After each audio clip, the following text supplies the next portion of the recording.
Selamlar. Sizlere bu çantanın nasıl yapıldığını anlatmaya çalışacağım. Bakın. Böyle çıt çıtlı. Deri saplı.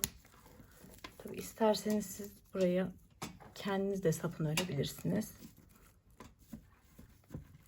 Bu çantayı nasıl yaptığımı anlatacağım. 3 numara tığ kullandım. Kağıt iple ördüm. Yaklaşık 200-250 gram ip gitti. Benim ipim çok kalındı.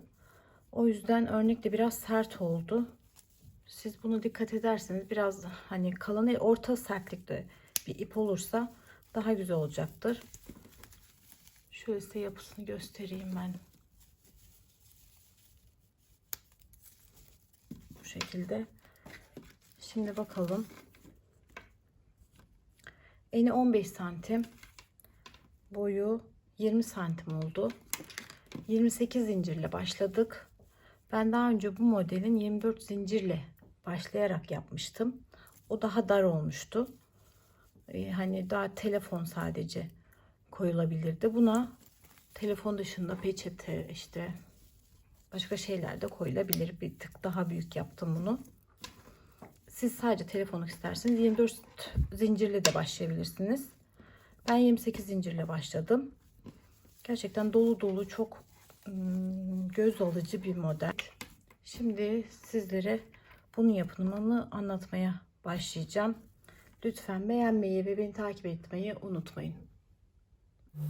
28 zincir çekmiştik. Şimdi ilk sık iğnemizde kaydırma yapıyoruz.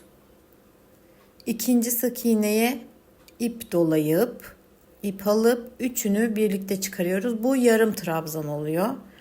Bir kaydırma, bir yarım trabzan. Bir kaydırma, bir yarım trabzan şeklinde sıra sonuna kadar gideceğiz. Bakın. ilmek alıp tığımızdan çıkarıyoruz kaydırmada.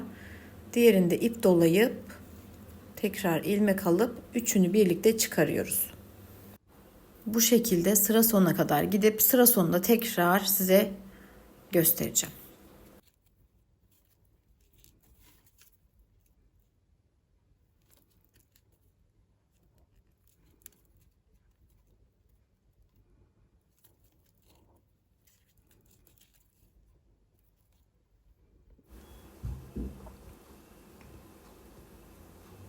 En son yine kaydırma yapıp bir zincir çekip bir üst sıraya geçiyoruz. Burada yine modeli üst tarafta başlarken de bakın, bu sık iğnelerin arka kanadı var ya, bakın hemen bitişindeki arka kanadına batıyoruz. Yine kaydırmayla başlıyoruz. Kaydırmayla başlayıp sıraya kaydırmayla bitiriyoruz. Her sıramız o şekilde yapacağız. İlk sıramızda hep kaydırma olacak. Son sıramızda hep kaydırma olacak. Kaydırma, sonra çakma trabzan. Bir kaydırma, bir çakma trabzan. Ama dediğim gibi bundan sonra artık hep bu arka taraflara batarak gideceğiz. Bu şekilde yine sıra sonuna kadar gelip tekrar size göstereceğim.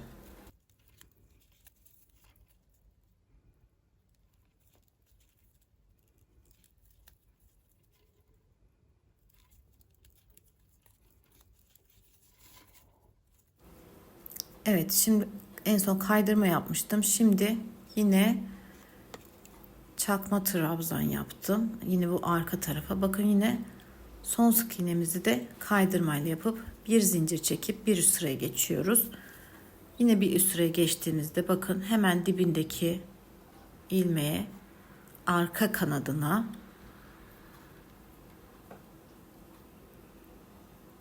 bakın, arka kanadına kaydırma yapıyoruz. Sonra çakma trabzan. Bu şekilde bir kaydırma, bir çakma trabzan şeklinde örüyoruz. Her sıramızı istediğimiz uzunluğa gelene dek bu şekilde öreceğiz. Bu arka tarafları yapmayı unutmayın. Sıranın en sonunda kaydırmayla bitirip sıranın en başında kaydırmayla başlamayı unutmayacağız. O şekilde model görünmüş olacak. 28 zincir çektiğimiz için bir tane de başlangıç zincirimiz oldu. Yani 27 tane zincirin üstüne model uyguladığımız için tek olduğu için kaydırmayla başlayıp kaydırmayla bitiyoruz. Sayı ona denk getiriyor bize. Bu şekilde istediğimiz uzunluğa kadar öreceğiz. Ben 40 santim uzun, 45 santim uzunluğunda ördüm. Ben ördükten sonra tekrar size göstereceğim.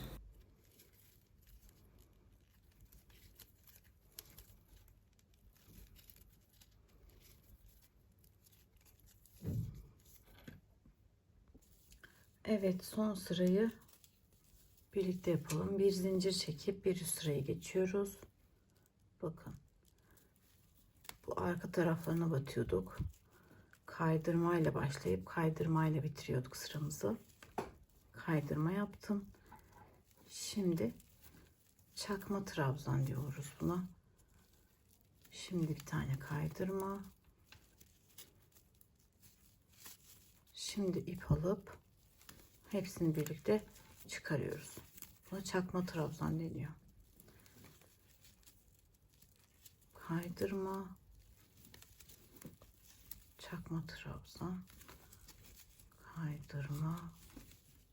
Bakın buralara batıyoruz hep.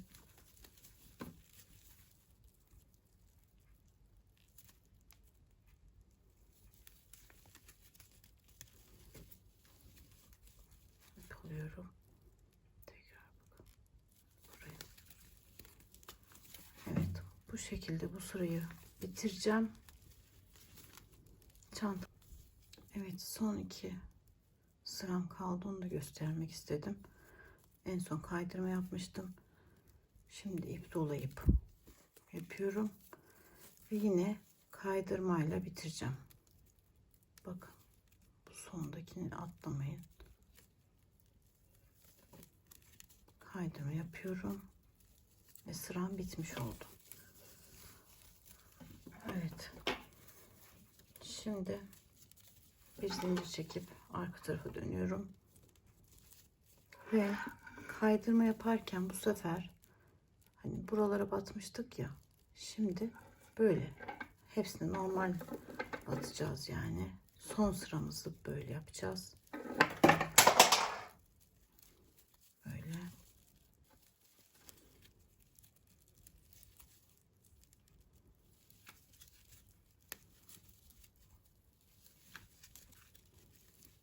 Bu şekilde son sıramızda kaydırma yapıp çantanın örme kısmını bitirmiş olacağız. Yapıp geliyorum. Evet, kaydırmayı da yaptım. Bir tane zincir çekip bu ipi biraz uzun bırakacağım çünkü şu kenarlarda dikeceğiz. Bu iple dikeceğim.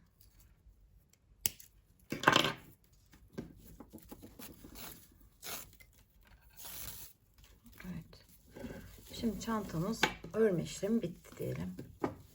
Bakın böyle bir uzunlukta ördüm. Size kaç santim ördüğümü göstermek istiyorum.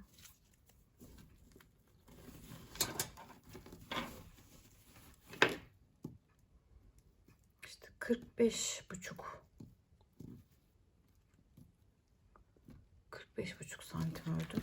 Ben kendim şu şekilde karar verdim.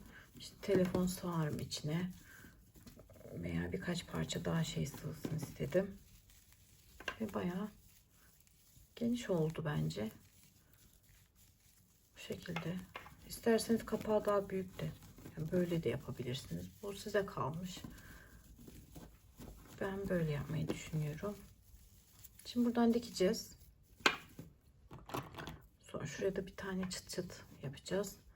Ben deri sap kullanacağım. İsterseniz örebilirsiniz de sapını. Size onu da anlatmıştım. Şimdi burada evet,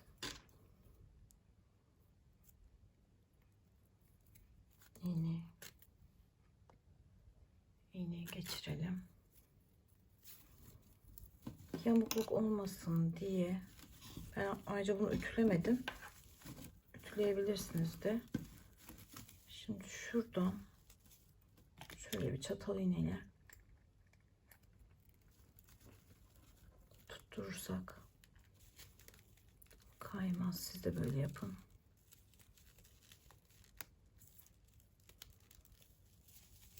Hay Allah. Evet. Şimdi şuradan hizalayalım ki yamuk örmeyelim. Dikmeyelim, pardon. Buraya da bir çatal iğne geçirdim. Evet. Şimdi bu şekilde öreceğiz, dikeceğiz. Pardon. Evet, bu şekilde dikeceğiz.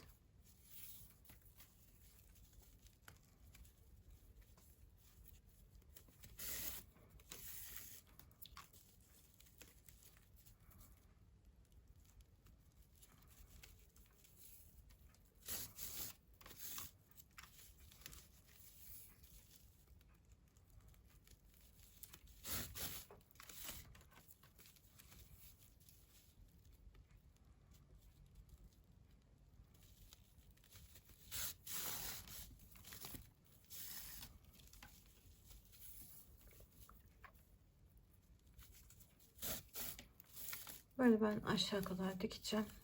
Bitirip geliyorum.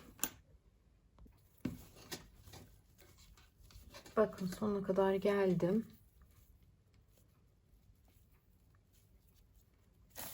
Birkaç kez de geçtim üstünden. Şöyle, hatta şu kısım taban gibi oldu şurası.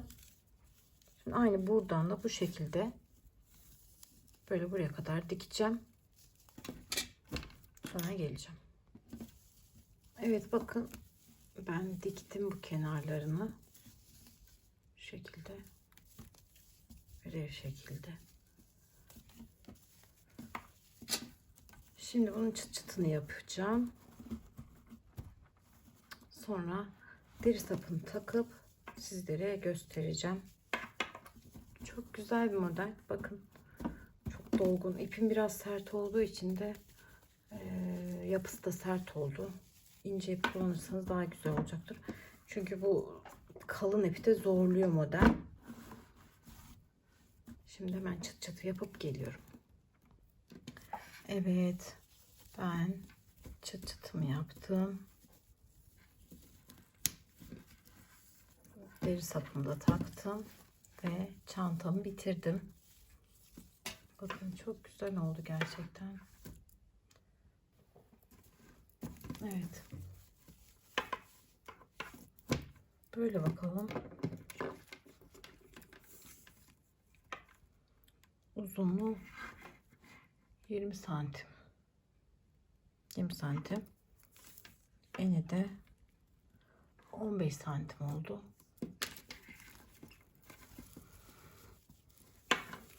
Evet.